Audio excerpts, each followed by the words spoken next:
Bonjour à tous. Donc oui, donc François Vilquin, donc je suis rattaché au laboratoire mécanique du pôle aménagement des espaces de vie du FCBA et donc je vais vous présenter sous forme de statistiques d'essai un retour d'expérience sur nos données d'essai appliquées aux meubles de rangement qui vont être issus de nos essais de nos laboratoires de Champs-sur-Marne. Donc en préambule, petite présentation de nos activités rapidement pour à la fois comprendre qui on est, mais aussi comprendre d'où viennent les essais qui vont vous être présentés. Donc, ces essais sont effectués au sein de nos laboratoires, donc du pôle AME, donc aménagement des espaces de vie du FCBA, donc situé donc en Île-de-France, plus précisément à Champs-sur-Marne. Ces laboratoires sont répartis sur environ 5000 mètres carrés euh, de, de surface, de laboratoires accrédités, spécialisés dans le domaine de l'ameublement. On réalise, donc c'est une moyenne, environ 10 000 essais par an, suivant quatre compétences différentes qui sont symbolisées ici. Donc, avec en premier lieu la compétence feu, qui traite des problématiques de propagation des flammes, de problématiques de perte de masse des produits, et ainsi de suite. Donc, beaucoup de notions réglementaires liées à l'ameublement, notamment sur les produits et les produits destinés à des établissements recevant du public principalement. Vous avez également le laboratoire matériaux, donc dans lequel on va tester des produits dans le but de qualifier le comportement des produits souples. Donc, on va retrouver des textiles, des revêtements en cuir, tout type de textile technique, ainsi que des mousses, des matelas.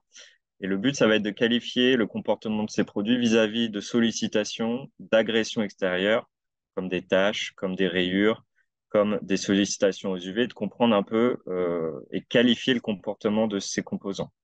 Vous avez ensuite le laboratoire finition, qui est un peu le pendant du laboratoire matériaux, mais pour des produits rigides, pour lequel on va aussi qualifier le comportement de finition, de revêtement sur des plans de travail, sur des parties métalliques, quels que soient un petit peu les matériaux d'ailleurs, et comprendre un peu comment se comportent les finitions ou ces produits-là vis-à-vis d'agressions extérieures. Enfin, vous avez le laboratoire mécanique, donc qui nous intéresse plus particulièrement aujourd'hui, puisque les données qui vont vous être présentées sont issues de ce laboratoire. Donc, le laboratoire mécanique qui va tester des produits finis, des produits prêts à être mis sur le marché, complets, et qui a pour but de solliciter mécaniquement les produits, c'est-à-dire avec des essais de charge, des essais de basculement, des essais de répétition d'efforts, et de comprendre, d'ausculter le produit vis-à-vis des aspects de sécurité à l'usage et d'aptitude de durabilité dans le temps. Donc ça, c'est un petit peu pour une synthèse de nos différents laboratoires. Donc comme je le disais, le laboratoire mécanique et le laboratoire dont quelles sont issues les données que je vais vous présenter juste après. Spécifiquement, dans ce laboratoire, on a extrait les données pour le mobilier de rangement domestique sur une période, sur les 8 dernières années de tests qu'on a effectués. Donc ça, c'est un peu pour le contexte général. Maintenant, pourquoi on vous présente ces données aujourd'hui? On pense que factuellement, le fait de présenter, de faire un petit arrêt sur image sur une période de 8 ans, comme on va le faire là, sur cette typologie de produits, ça va permettre de sensibiliser les différents acteurs, les metteurs en marché, les fabricants, les producteurs, importateurs, par l'intermédiaire de données factuelles et de montrer un petit peu des tendances de non-conformité, des tendances de conception qui peuvent poser des problèmes et ainsi anticiper au maximum les risques de non-conformité ou de SAV si on parle par exemple de plus de problématiques de performance produit. De manière plus générale, c'est vraiment l'objectif d'accompagner les professionnels de plus en plus tôt, dès la phase de conception, et faire monter les gens en compétence sur ces problématiques et les illustrer par l'intermédiaire de nos données nous paraît une chose pertinente. Et enfin, on résume un peu avec la phrase en jaune, c'est-à-dire qu'un meuble qui rate les essais, c'est un meuble qui a du retard dans le développement, dans la mise en marché. Je pense que je ne serais pas contredit si c'est que ce délai est toujours comprimé et on arrive souvent en fin de boucle et ça peut poser des soucis importants. Donc, tout ça mis bout à bout nous pousse à vous ouvrir un peu les portes de ces données-là et à vous les présenter factuellement aujourd'hui.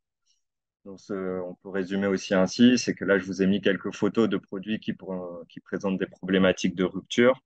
Et l'idée, c'est vraiment d'utiliser les données passées pour éviter les écueils des projets futurs. Donc ça, voilà, pour le contexte général du pourquoi on vous présente ces données aujourd'hui. Pour ce faire, donc, je vais commencer par vous présenter un petit peu les principes des essais, le scope de l'étude pour bien qualifier, pour bien cloisonner les choses. Et enfin, je vais vous présenter concrètement, donc sur une période, comme je viens de le dire, de 8 ans, une analyse à la fois globale, rapide des données, donc pour avoir un petit peu une vue d'ensemble, mais surtout une analyse des causes associées, des causes de non-conformité pour essayer de comprendre un peu des tendances ou des choses qui dégagent et qui amènent à des problématiques de non-conformité produit. Donc à la fois sur l'aspect sécurité, mais aussi sur l'aspect performance, puisque ce sont deux aspects qui sont, en tout cas pour le mobilier de rangement, un peu séparés, mais que je vais vous présenter regroupés aujourd'hui. Donc sur le scope de l'étude, donc lorsqu'on réalise des essais, on va avoir à la fois d'un côté un produit, donc, qui est défini par choix de matériaux, de composants, de choix techniques de design qui forment un produit fini. Et vous avez des usages. Typiquement, une assise peut être à la fois définie pour un usage domestique, pour un usage scolaire, pour un usage de mobilier urbain, par exemple. Et donc, pour un même produit, on peut avoir différents usages. Et donc, à chaque usage sont associées des normes différentes. Donc, nous, quand on réalise des essais, on a un produit d'un côté, un usage, une norme, et donc on réalise les essais.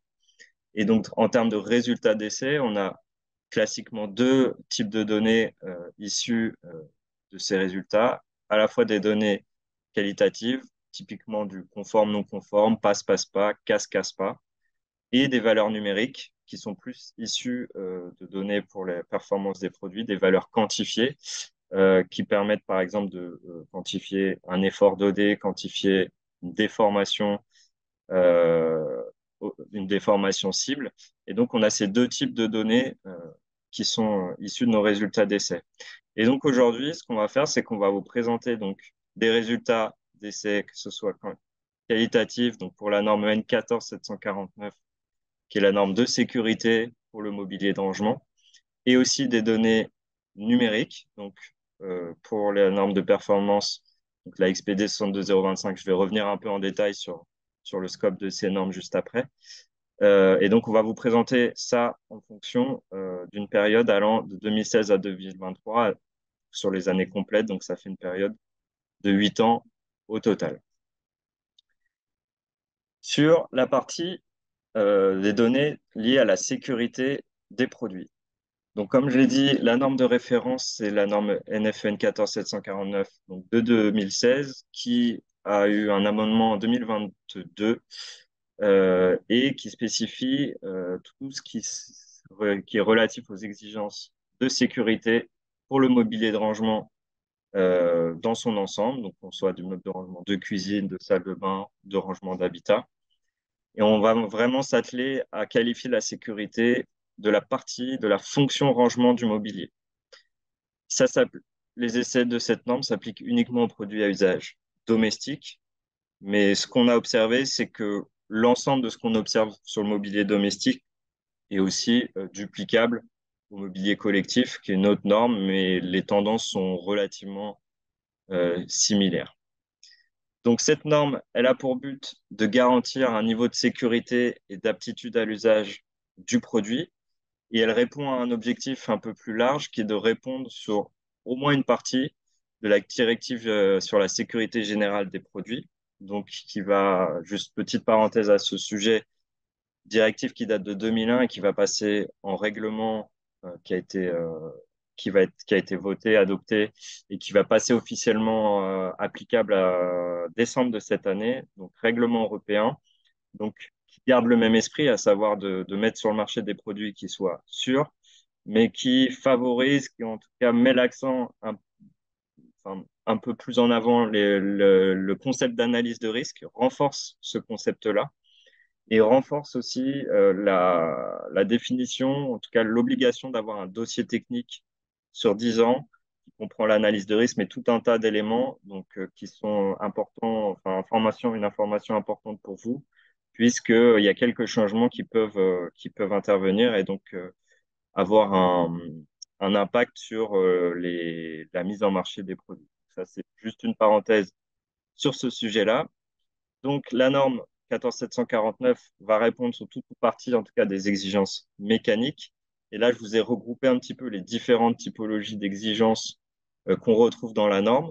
Vous avez en première phase des exigences générales de sécurité qui va être relative à tout ce qui est coincement de doigts, coupure, cisaillement, donc en lien avec la conception même du produit et donc essayer de couvrir tous ces risques-là, donc qui sont englobés dans les exigences générales de sécurité.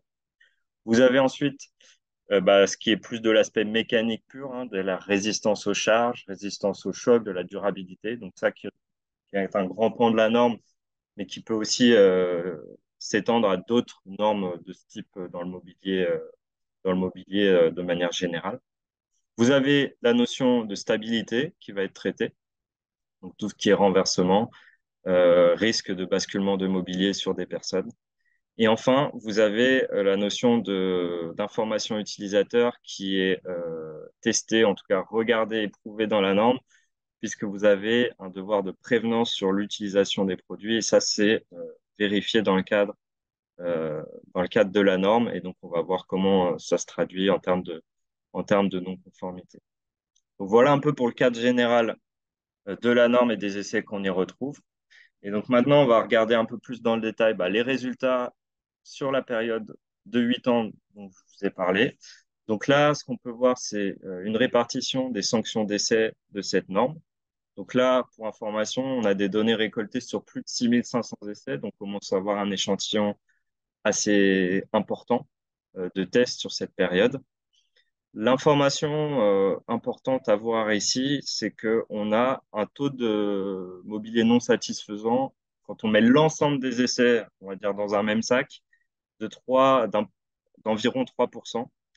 Donc, ce qui est un taux de non-conformité relativement faible au regard d'autres normes. Peut-être certains étaient déjà présents l'année dernière quand on a fait un peu le même travail sur les tables et les chaises. On avait des taux de non-conformité supérieurs à 10%. Ici, on est autour de 3%. Donc, l'aspect global, le taux de non-conformité global est relativement faible sur ce type de mobilier. En tout cas, c'est ce qu'on constate, nous, dans nos laboratoires.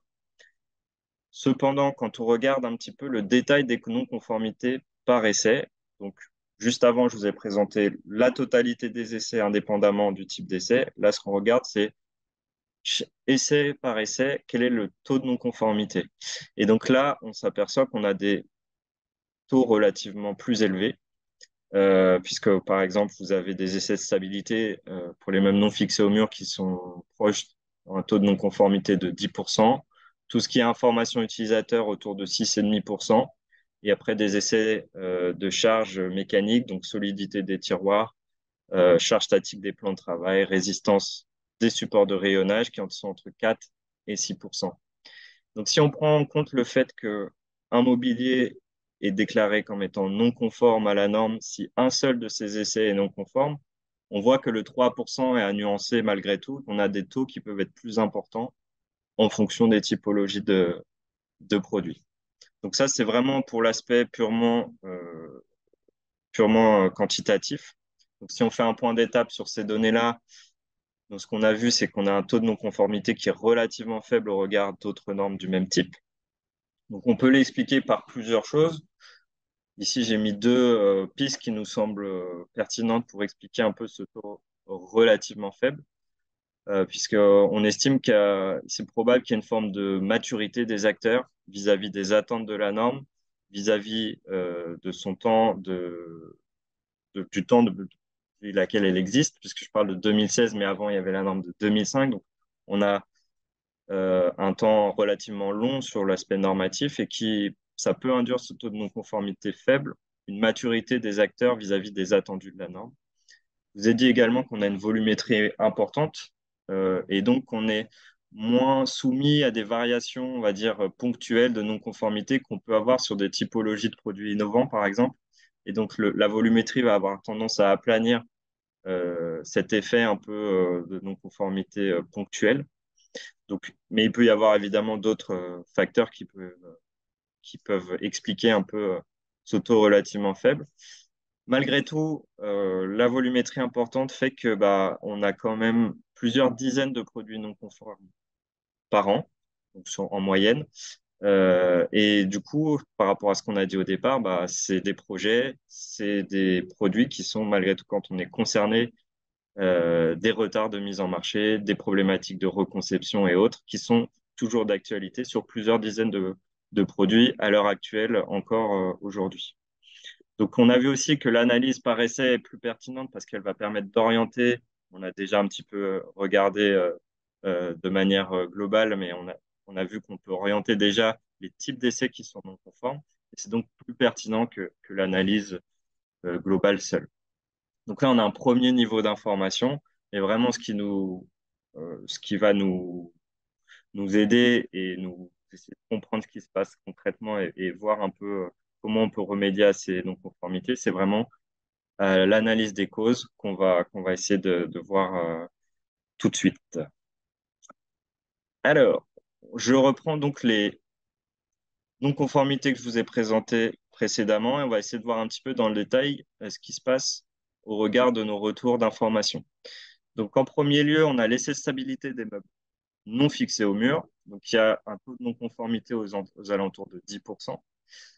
Mais une autre information importante à retenir aussi, c'est que ces meubles-là ne représentent que 10% du mobilier testé dans nos laboratoires. Dit autrement, 90% des meubles qui sont testés sont censés être fixés au mur. Et donc, dans les deux cas, on n'a pas du tout les mêmes exigences. Un meuble qui est non fixé au mur a beaucoup plus de risques et donc est testé de manière beaucoup plus intensive sur cet aspect. Et on voit qu'un meuble sur 10 non fixé au mur va poser une problématique d'instabilité. Donc, la cause de cette instabilité, bah, c'est le basculement en cours d'essai dans 100% des cas, puisque c'est le seul critère qui nous donne une non-conformité. Et donc, je vous ai mis quelques exemples ici de produits présentant des non-conformités. Donc, sur la partie droite, sur les mobiliers blancs, bah, on peut voir surtout des produits qui sont composés de tiroirs, de portes, et qui présente un poids versus la distance de ces portes et tiroirs qui n'est pas suffisamment important pour garantir une stabilité du produit.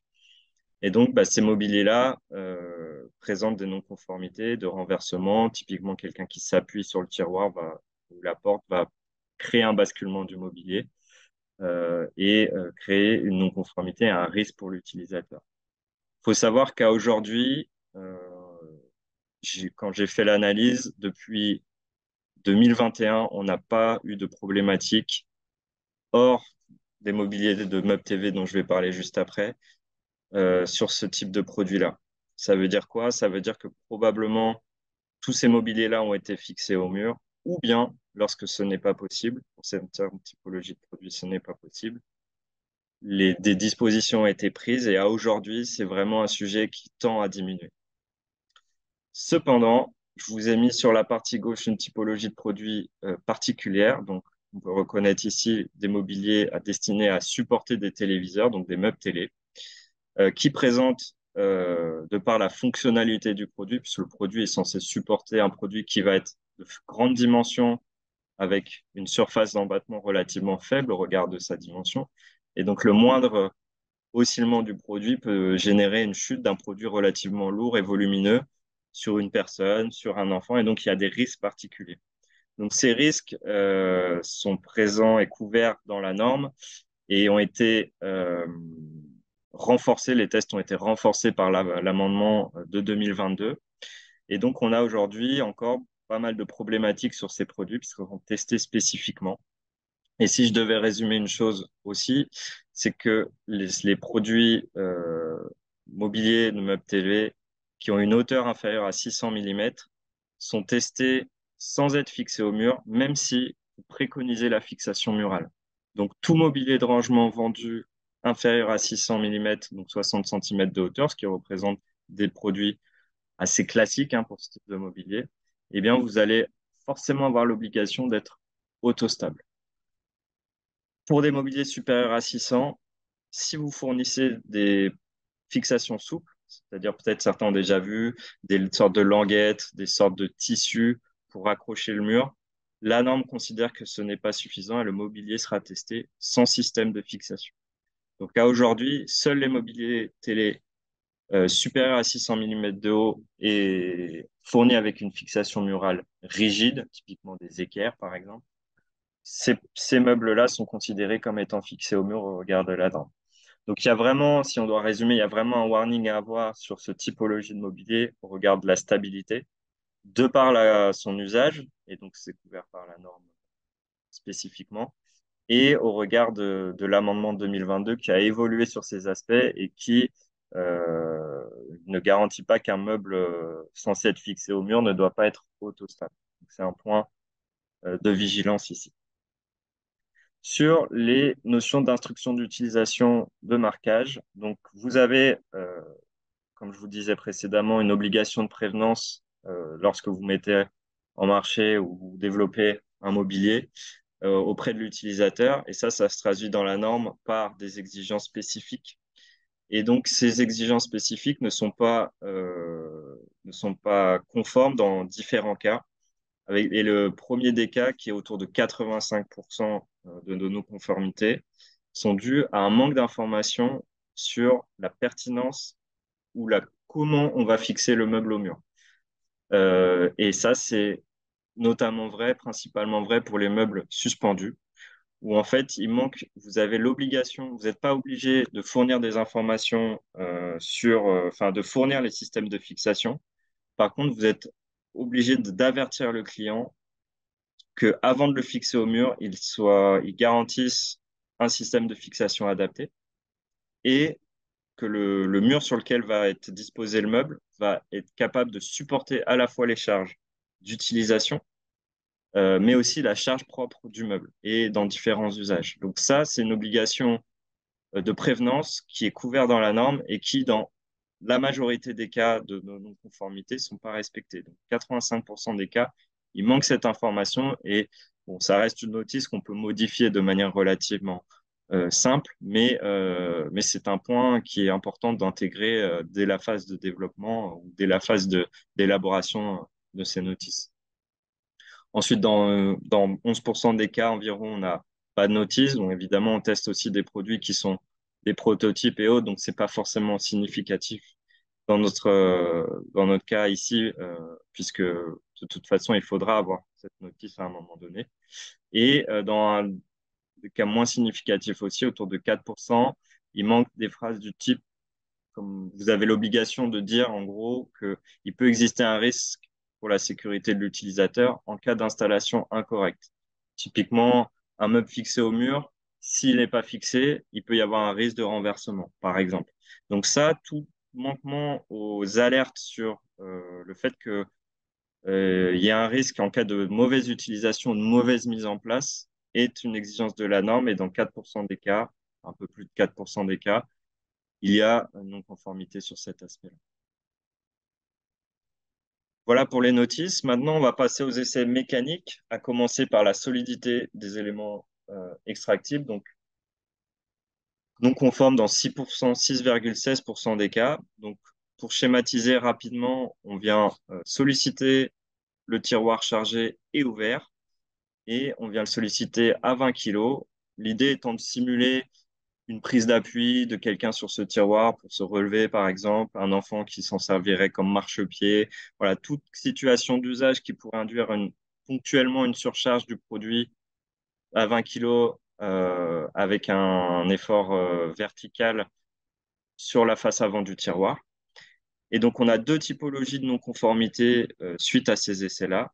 Dans 90% des cas, on a une chute du tiroir, donc ce qui est plutôt classique, donc 9 cas sur 10, on a cette problématique-là. Et dans 14% des cas, on a un décrochage de l'ensemble du meuble qui va intervenir suite au chargement du tiroir. Donc c'est un événement indirect donc la chute totale du meuble lorsqu'on va charger le tiroir. Donc là, le total est supérieur à 100% parce que, évidemment, des fois, lorsqu'on a du décrochage, on a aussi la chute du tiroir. Parfois, les éléments se superposent.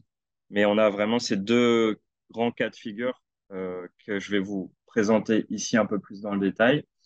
Donc, dans le cadre de la chute des tiroirs, on a 70% des cas sur la partie rouge qui est illustrée sur cette diapositive, qui est lié à un arrachement de vis.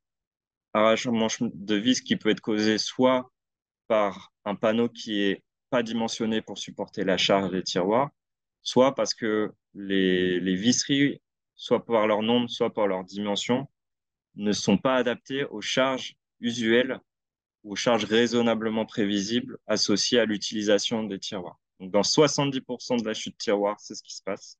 Et dans 30% des cas, donc en bleu sur la partie droite, vous avez une déformation de la glissière elle-même.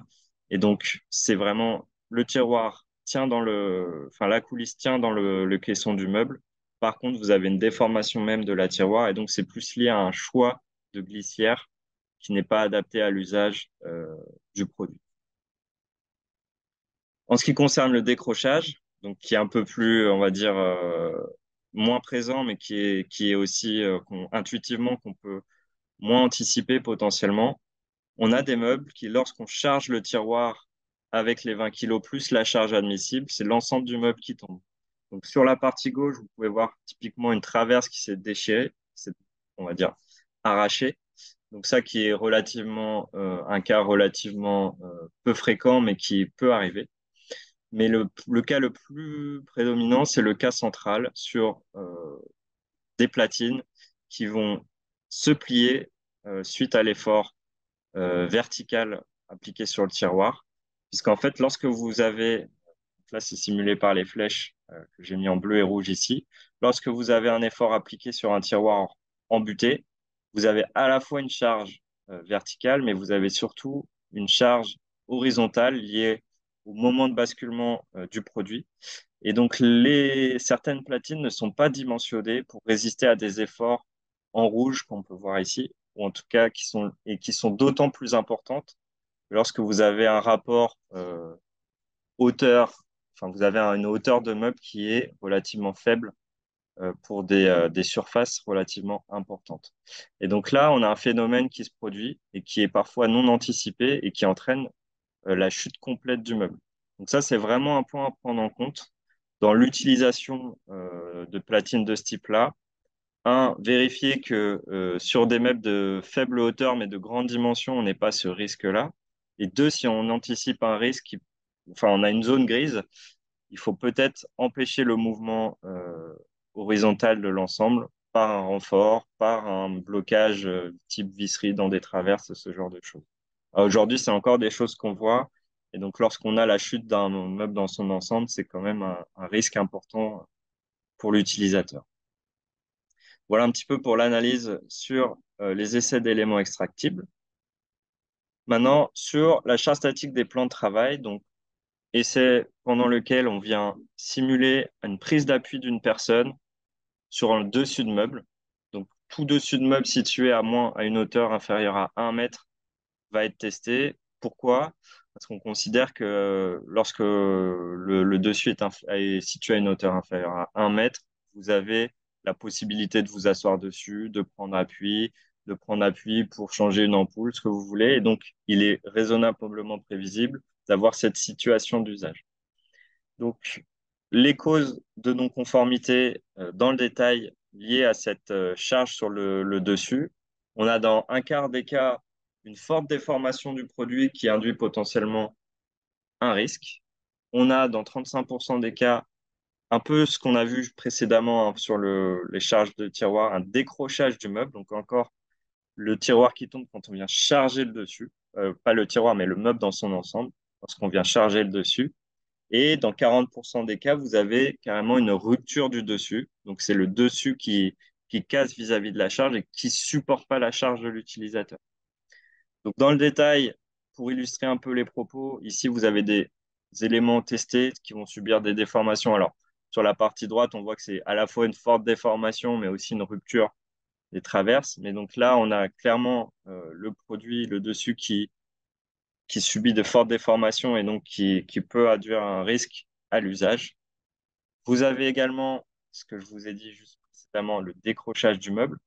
Donc on considère qu'un meuble sous vasque suspendu ou posé au sol est potentiellement situé à une hauteur inférieure à 1 mètre, donc il se doit de supporter la charge de quelqu'un qui prendrait appui sur le meuble. Donc, je ne vais pas revenir sur l'effet des platines, mais ce qu'on constate, c'est que là, sur les parties basses, vous avez typiquement le même phénomène qu'on a vu précédemment pour les charges tiroirs. Et donc, il est important de bien dimensionner et de bien utiliser les platines à la fois pour la charge verticale, mais aussi voir que si l'effort horizontal généré par cette charge est supporté par la platine. Enfin, quelques exemples ici de rupture de dessus de meubles. Donc, on voit sur la partie gauche du mobilier typiquement en plastique, que l'on retrouve aussi en mobilier de rangement, qui va casser suite à ces essais de charge. Donc, on a un risque de passer au travers du meuble. Potentiellement, si on peut le voir aussi sur la partie gauche, d'avoir des coupures avec des parties plastiques qui sont avec des arêtes vives, par exemple. Donc ça, c'est des non-conformités classiques qu'on voit en termes de rupture. Et sur la partie droite, vous pouvez voir aussi un mobilier de rangement posé au sol qui présente cette problématique là, mobilier à panneaux, pour lequel en fait vous voyez qu'il y a une surface relativement importante et que les inserts sont pas dimensionnés pour supporter la charge là d'une charge de 75 kg, simulant le poids d'une personne ou dans un usage d'un appui sur le produit. Et donc, voilà typiquement les ruptures de dessus qu'on va retrouver classiquement dans les non-conformités sur la période analysée. Sur les supports de rayonnage, donc, on vient tester en réalité donc, des tablettes qui composent le meuble. Donc, sous un aspect spécifique, le choc, puisqu'on vient faire chuter une plaque d'un kilo 7, donc représentative, on va dire, d'un élément qu'on vient lâcher d'un livre qui vient tomber sur l'étagère. Voilà, ce typologie d'éléments intervenant dans la vie courante et qui pourrait induire un risque de chute tablette ou d'affaissement. On voit que dans les causes, dans la répartition des causes, bah, un peu logiquement, on a 85% des cas où c'est la chute de la tablette qui va entraîner la non-conformité. Et on verra des exemples de typologie de produits où c'est l'affaissement global de la tablette qui induit un risque pour l'utilisateur. Et on va voir spécifiquement quel type de produit est concerné. Donc, sur la chute tablette, un peu dans les mêmes chiffres qu'on avait précédemment, donc il y a 70% qui sont dus à une défaillance au niveau du taquet.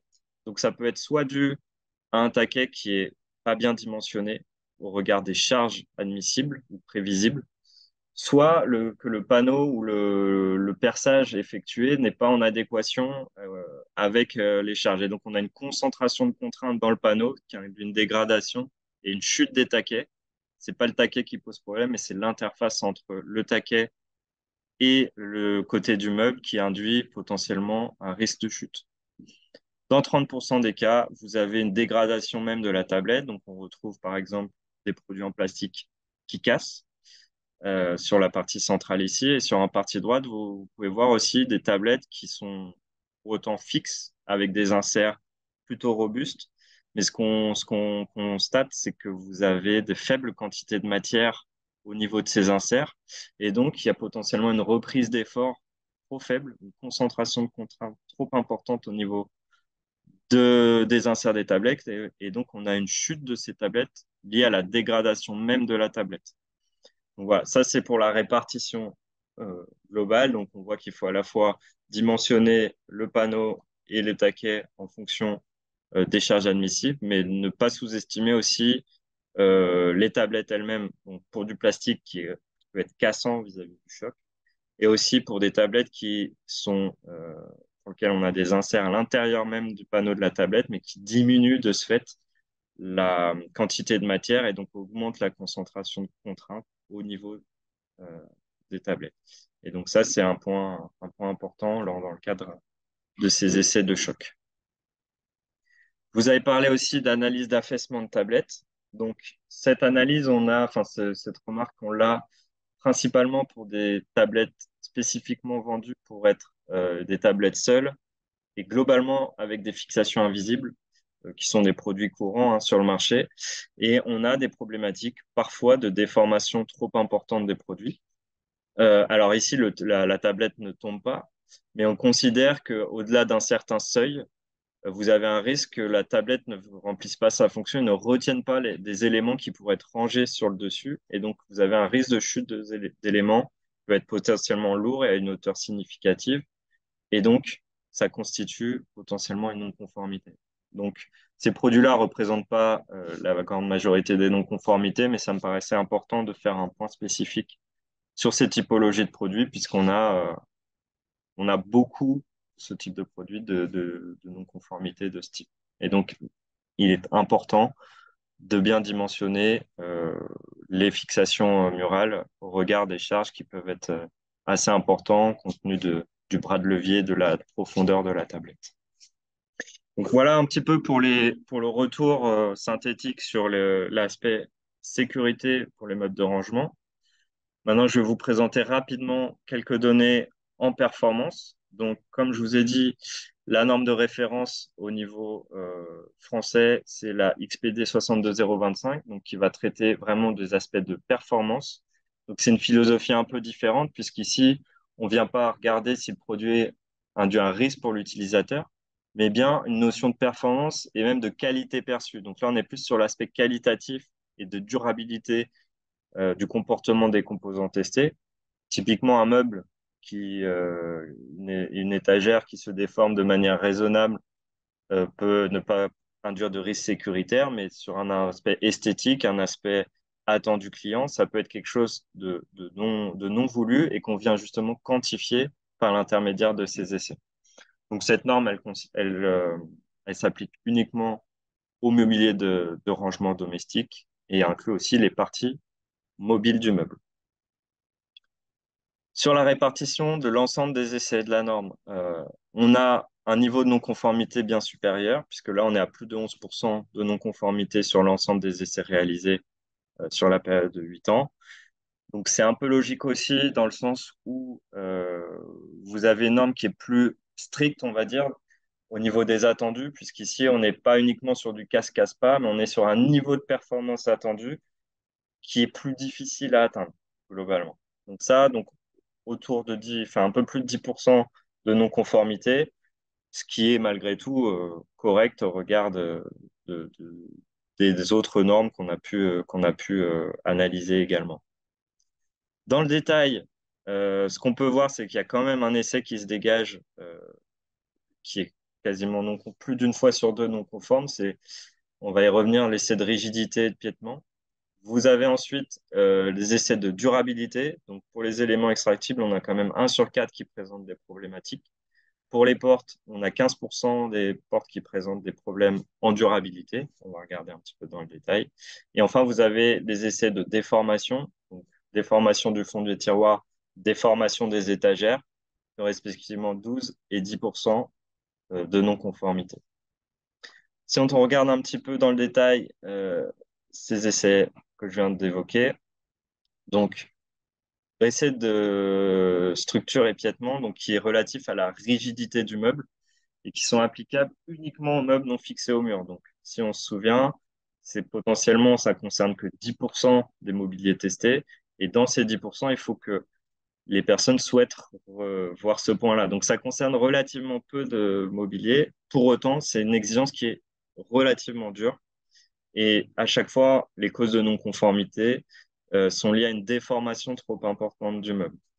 Donc là, j'ai pas d'illustration parce qu'effectivement, c'est difficile à montrer via des images. Mais si on reprend l'essai de la norme, on voit que la problématique, c'est vraiment d'identifier cet aspect de mobilité, de rigidité du meuble, l'aspect qualité perçue. En fait, si vous écrivez par exemple sur un dessus, si vous avez ce meuble-là dans votre pièce, qui n'y ait pas cet aspect de mobilité trop important. C'est vraiment ça qu'on cherche à caractériser. Et donc, c'est d'autant plus vrai, cette non-conformité est d'autant plus vrai que vous avez des mobiliers qui sont de grande hauteur vis-à-vis de la surface du meuble. Et donc ça, Si c'est une qualité, enfin un objectif que vous souhaitez atteindre de rigidité en fonction d'un mobilier qui est non fixé au mur, c'est un point qui est assez délicat et pour autant qui peut être un désagrément client important. Donc c'est un point assez sensible pour nous. Sur l'aspect durabilité des éléments extractibles, donc essai qu'on appelle de manœuvre des tiroirs. Donc on vient solliciter sur un nombre de cycles donnés, soit sur des cycles voulus dans la norme, soit des cycles voulus par le demandeur, avec une charge associée à la norme dans le tiroir. Et donc on vient mobiliser le tiroir en ouverture-fermeture, avec toujours l'idée de laisser les éléments de fermeture type amortisseur en fonction pour pouvoir les solliciter à chaque cycle. Et donc, quand on fait l'analyse des causes de non-conformité de ces éléments, ce qu'on peut voir, c'est que dans une majorité de cas, donc 43% des cas, on a une perte de fonction de la coulisse. Donc, c'est propre vraiment à la coulisse qui va se dégrader, qui va induire une non-conformité, une perte d'utilisation du tiroir dans le temps. Dans une 43% également, on a une perte de fonction des amortisseurs. Donc, ça veut dire que la coulisse, elle fonctionne bien, mis à part l'élément amorti qui ne fonctionne plus. Et dans la majorité des cas, en fait, vous avez un durcissement de l'amortisseur, du comportement de l'amortisseur, ce qui induit une impossibilité de fermer le tiroir, en tout cas de le fermer de manière facile, de manière attendue en tout cas par le client final. Et donc, on considère que c'est une perte de fonction du produit mis sur le marché. Et enfin, dans 14% des cas, vous avez une déformation verticale du tiroir qui est trop importante après essai et donc qui constitue visuellement une dégradation, mais aussi, on va le voir juste après, parfois une perte de fonction due à la déformation. Donc, bah, pour illustrer ce que je disais sur l'aspect déformation, sur la partie gauche, vous avez typiquement une déformation trop importante du tiroir à terme et qui induit eh ben, un contact entre le tiroir supérieur et inférieur. Et donc là, vous avez bien une perte de fonction liée à une déformation importante. Sur les parties, bah, pour illustrer un peu les pertes de fonction des coulisses, vous avez des problématiques liées à des desserrages de vis et donc des mobilités des coulisses qui induisent des efforts trop importants d'usage, ou parfois même, comme on peut le voir sur la droite, des chutes complètes du tiroir pendant la durabilité. Donc ça veut dire que potentiellement le produit il tient la charge au départ, et puis quand vous réalisez un nombre de cycles donnés, ben, vous avez une dégradation progressive qui induit ce type de problématique. Même chose sur les portes pivotantes. Donc, on vient manœuvrer à un nombre de cycles donné. Quand on regarde le détail des causes de non-satisfaction vis-à-vis de la norme, dans une grande majorité de cas, 3 cas sur 4, vous avez une perte de fonction de l'amortisseur. Donc, on en revient un peu à ce composant d'amortisseur qui peut poser problème sur la durée de vie, en tout cas sur oui, la durée de vie du produit. Dans 75%, ça pose une problématique de durcissement ou de non-fonction de ce composant-là. Vous avez, en termes de composants aussi, des problématiques liées parfois au système push-lash ou au système d'aimant à pression, donc qui ne remplissent plus leur rôle. Donc là, vraiment, si on fait le total des composants dégradés, on arrive quasiment à plus de 90% des cas. Et dans seulement 8% des cas, donc c'est relativement faible, vous avez une rupture de la charnière en elle-même qui induit une non-conformité. Donc ça peut être un peu parfois contre-productif dans le sens où on se dit bah, si je veux rajouter des éléments mieux disants pour mon mobilier, c'est-à-dire une fonction de pouce-lâche, une fonction d'amortisseur qui est préférée par le consommateur, bah, potentiellement c'est plus dur de passer les essais de la norme, mais c'est aussi vous vendez une fonctionnalité et donc l'idée à travers ça, c'est de s'assurer que sur le temps de vie du produit, vous n'ayez pas de problématique et donc de retour client, de SAV, mécontent lié à comment dire, détérioration d'un de ces composants-là. Donc pour illustrer, bah, je vous ai juste mis le détail. C'est difficile d'illustrer une perte de fonction ici, mais de typologie de produits qui pose problème. Donc que ce soit des amortisseurs ajoutés, qui soient intégrés dans le système de charnière ou des systèmes pousse-lâche qui sont censés être dans deux positions et qui en fait ne tiennent plus qu'une seule position, par exemple. Et ici, je vous ai mis également des ruptures de chanière qu'on peut avoir. Donc, c'est relativement rare, mais à force d'avoir des charges répétées et des ouvertures-fermetures, on peut avoir des micro-glissements et des arrachements qui vont induire ce risque potentiel de dégradation du produit. Sur la partie déformation des fonds de tiroir, donc 12% au total, non-conformité.